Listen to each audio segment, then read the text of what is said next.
Hello student. तो आज मैं आपके सामने इस वीडियो में उपस्थित हूँ। देखते हैं ये कक्षा 10वीं के गणित से दो चर वाले रैखिक समीकरण युग्म। ठीक है, ये चैप्टर है और इसकी प्रश्नावली 3.3।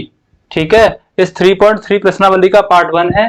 तो इसमें हम देखते हैं पहले क्वेश्चन में निम्न रैखिक समीकरण युग्म को प्रतिस्थापन विधि से हल कीजिए। ठीक है, तो सबसे पहले आप तो ये समझ लें प्रतिस्थापन विधि का मतलब क्या है।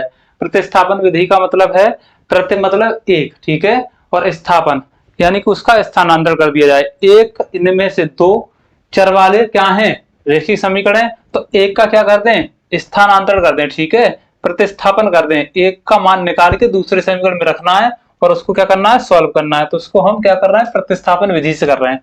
तो पहला सवाल दिया गया है x प्लस वाई बराबर 14, x ऋण वाई बराबर 4, दूसरा समीकरण है। ठीक है, अब हम यहाँ पर समीकरण x लिखेंगे यहाँ पर प्रतिस्थापन विधि द्वारा। प्रतिस्थापन विधि द्वारा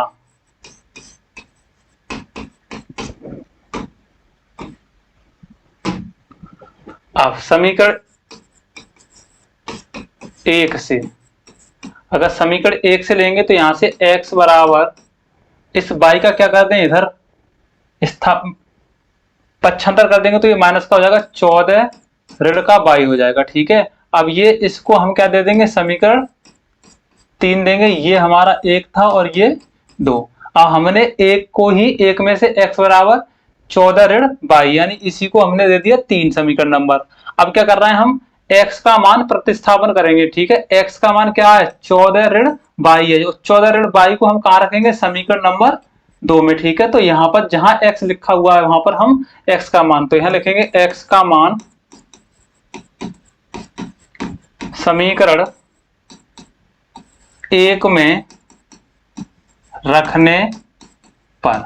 आप इस तरह से भी लिख सकते हो कि x का मान समीकरण 3 से समीकरण 2 में रखने पर। ठीक है, तो यहाँ पर क्या है, x या x की जगह पे लिखेंगे हम 14 ऋण y। तो यहाँ पर 14 ऋण y और यहाँ पर ऋण y पहले से मौजूद है, बराबर में कितना हो जाएगा, 4। ऋण और ऋण की y है, दोनों जुड़ जाएंगी तो 14 ऋण के 2y हो जाएंगे, बराबर में 4, बराबर 4। अब 2y को ले जाएंगे हम इधर और 4 को लेके आएंगे इधर, तो 2y इधर आके प्लस का हो जाएगा, 4 है वो इधर आके माइनस का हो जाएगा। तो 14 ये 4 आके हो गए इधर ऋण के और बराबर 2 y जो ऋण के थे इधर आके हो गए धन के।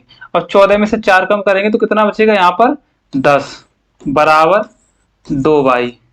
अब इसको इस तरह से भी लिख सकते हैं, 2y बराबर 10, 2 से काटेंगे 2 पंजे 10 यानी कि y बराबर यहाँ से कितना आ गया, 5। तो ये y बराबर कितना आ गया, यहाँ पर 5 आ गया। अब y का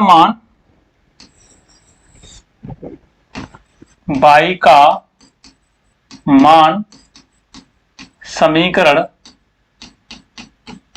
3। अब यहां पर सीधे सीधे समीकरण 3 में, चाहे तो यहां पर इसमें 1 में रख दें, चाहे इसको y के मान को 2 में रख दें। ठीक है, लेकिन मान सही आएगा, उत्तर वही आएगा x का, इसलिए यहां पर हमें हल नहीं करना है, इसको सीधा सीधा लिखा हुआ है। तो समीकरण 3 में रखने पर अब यहां रखेंगे समीकरण 3। समीकरण 3 हमारा था x बराबर 14 ऋण y, ये समीकरण 3 था। तो यहाँ x बराबर 14 ऋण y का मान कितना आया, 5, तो ऋण के 5।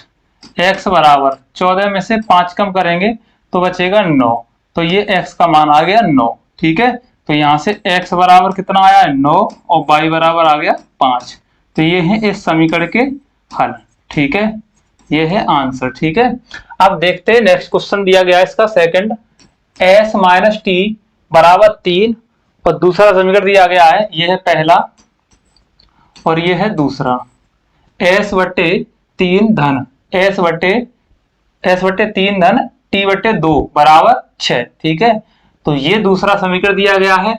या तो आप इसका देखो, ये दो इसमें क्या दिए गए हैं, चर दिए गए हैं s और t। यहाँ पर चर क्या दिए गए थे, x और y। तो यहाँ इनसे घबराना नहीं है, s और t, x और y, a और b, p और q, कुछ भी हो x y z, उससे कोई मतलब नहीं है हमारा, केवल ये देखना है दो चर हैं इसमें। ठीक है, तो या तो आप इसका लासा लेके हल कर लें या फिर ऐसे ही इसको लिख लेंगे दूसरे क्रम में। ठीक है, या फिर ऐसे लिखेंगे समीकरण 1 से, समीकरण 1 से यहां ऊपर लिख देंगे प्रतिस्थापन विधि द्वारा, ठीक है, प्रतिस्थापन विधि द्वारा, पहले यहीं पे लिख दे रहे हैं प्रतिस्थापन विधि द्वारा, क्योंकि ऊपर भी लिखा हुआ है, यहाँ लिखा हुआ है प्रतिस्थापन विधि द्वारा, यहां लिख देंगे तो कोई दिक्कत नहीं है।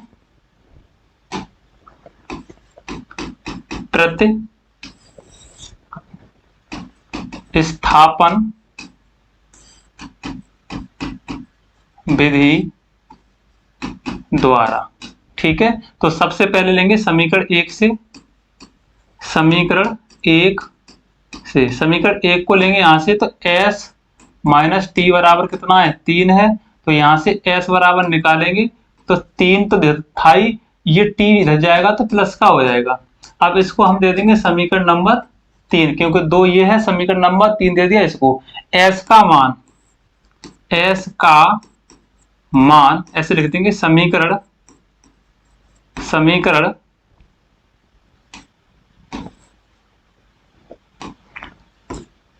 s का मान समीकरण 3 से समीकरण 2 में रखने पर, समीकरण 2 में रखने पर, समीकरण 2 ये है हमारा, तो यहां पर देखो s की जगह क्या लिखना है हमको 3 धन t, यहाँ s की जगह पर लिखना है हमको 3 धन t, तो 3 धन t वटे 3 तो पहले से मौजूद था इसमें, प्लस का आगे है t अपॉन 2 इजिकल टू 6। अब क्या करेंगे इसका, यहां पर इन दोनों का ले लेंगे हम लासा, 3 दूनी 6 हो जाएगा। अब ये हर असमान है तो इनमें क्या करेंगे, 3 दूनी 6, 2 बार गया, 2 का ऊपर गुणा करेंगे तो 2 तिया 6, इसको लिख देंगे 2 गुणा 3 धन t प्लस, अब इसको लिख देंगे 2 तिया 6, 3 बार गया और 3 का गुणा t के साथ में, तो ये हो जाएगा 3t बराबर 6, इसके बट्टे 1 कर लें, ठीक है। अब यहाँ क्या करेंगे, इसको ऊपर नीचे तो लिखा हुआ है 6, 2 तिया 6 धन 2t प्लस 3t बराबर 6, इसके बट्टे 1 कर लिए, ठीक है। अब इनको हम क्या करेंगे, जोड़ेंगे, अब इनको जोड़ लें, तो ये 2t और 3t ये हो जाएंगे 5t और 6 प्लस का है, तो 6 और प्लस में ये भी प्लस का है और 3 और 2 5t हो जाएंगी, बटे में 6 है नीचे बराबर। अब यहां देखेंगे 6/1 है इधर हो गया, तो यहाँ पर अब क्या करेंगे, कैंची का गुणा करेंगे, इसका इसके साथ, इसका इसके साथ, एक का इसके साथ गुणा करेंगे तो ये 6 बन जाए 6 प्लस 5 बन जाए 5t हो जाएगा बराबर में 6 छंग 36। अब ये 6 इधर पक्षांतर करके ले जाओगे तो 5t इजिकल टू 36 माइनस कितना हो जाएगा 6, यहाँ 5t इजिकल टू यानी 36 में से 6 घटाएंगे तो कितना बचेगा 30 और 5 से इसको काट देंगे तो 5 छक्के 30, तो t बराबर कितना हो गया 6, t बराबर 6 आ गया। और t का मान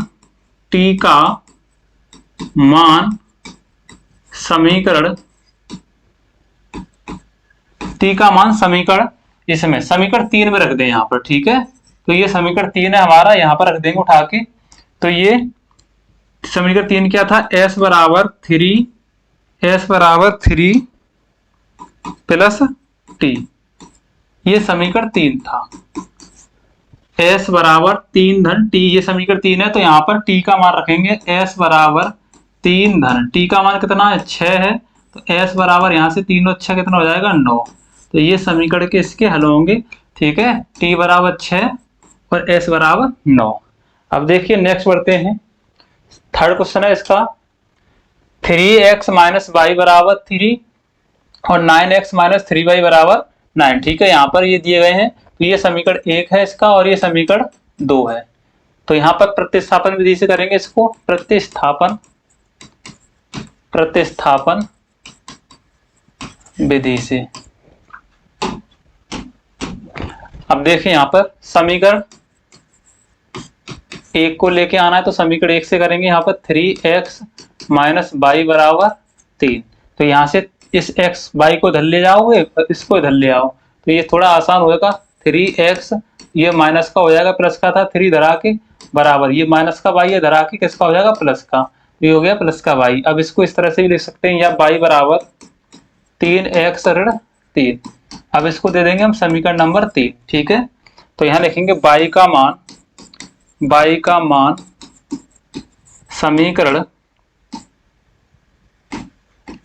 1 में रख दें। समीकरण 1 यानी समीकरण 1 से ही हमने इसको क्या निकाला है, तीसरे को निकाला है, तो समीकरण 2 में रखेंगे इसको मान को। ठीक है, इसमें समीकरण 2 में रखने पर अब यहां देखिए, जहां पर हमारा समीकरण 2 में y लिखा हुआ है, यहाँ क्या लिखना है, 3 धन 3x ऋण 3 लिखना है, 3x ऋण 3 लिखना है जहां पर y लिखा हुआ है। तो इसको लिख दे रहा हूं पहले, 9x ऋण 3y बराबर 9। तो यहां से 9x, ये समीकरण हमारा दूसरा था, और इसमें हम y का मान रख रहे हैं यहाँ पर। ठीक है, तो y बराबर ऋण 3 लिखा हुआ है, y का मान है 3x ऋण 3 बराबर ये 9। तो ये 9x ऋण 3 तिया 9x हो जाएगा, ऋण ऋण का गुणा धन 3 तिया 9 बराबर 9। और ये यहाँ देखें ऋण और धन की, ये तो हो गए कैंसिल, तो यहाँ से बच रहा है हमको 9 बराबर 9, यानी 9 एकम 9, 1 बराबर 1। तो यहाँ पर हमें x और y की कोई मान प्राप्त नहीं हो रही है। ठीक है, x और जैसे लिखेंगे समीकरण 1 व 2 से x और y के कोई मान प्राप्त नहीं होते हैं। तो ये था हमारा इसका तीसरा क्वेश्चन। ठीक है, नेक्स्ट वीडियो में इसके 3 क्वेश्चन रह गए हैं, उनको कराएंगे। तो यहाँ तक धन्यवाद।